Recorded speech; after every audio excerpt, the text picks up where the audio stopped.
सलम गुस्से और आंसुओं में डूबी बेग भर रही थी। कपड़ों को यूं समेट रही थी जैसे हर धागे के साथ दिल की टूटी हुई उम्मीदें भी लपेट रही हो।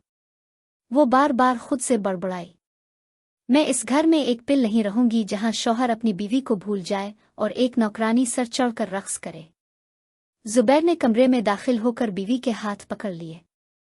सलम, मेरी बात सुनो, तुम्हारा जाना इस मसले का हल नहीं। मैं मानता हूं मुझसे गलती हुई, लेकिन तुम ही मेरी असल हो। सलम ने आंखों से आंसू पोंछते हुए कहा। नहीं जुबैर, अब मैं तुम्हारे अल्फाज पर यकीन नहीं कर सकती। तुमने मुझे धोखा दिया है। इसी वक्त नौशी दरवाजे पर नमूदार हुई। इसके होंठों पर फातिहाना मुस्कुराहट थी। बेगम साहिबा, अब जाना चाहती हैं तो चली जाएं, लेकिन याद रखें मालिक अब मेरे हैं, और ये घर, ये भी। सलम ने गुस्से से लपककर नौशी को थप्पड़ मार दिया।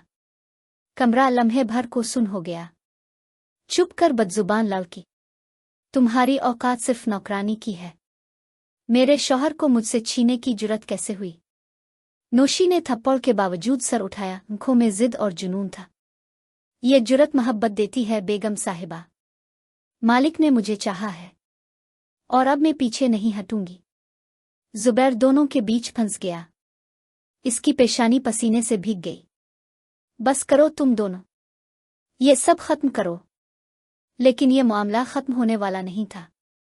एक तरफ बीवी थी जिसके पास हक और इज्जत थी, और दूसरी तरफ नौकरानी थी जो अब मोहब्बत और जुनून के नाम पर सब कुछ दांव पर लगा चुकी थी।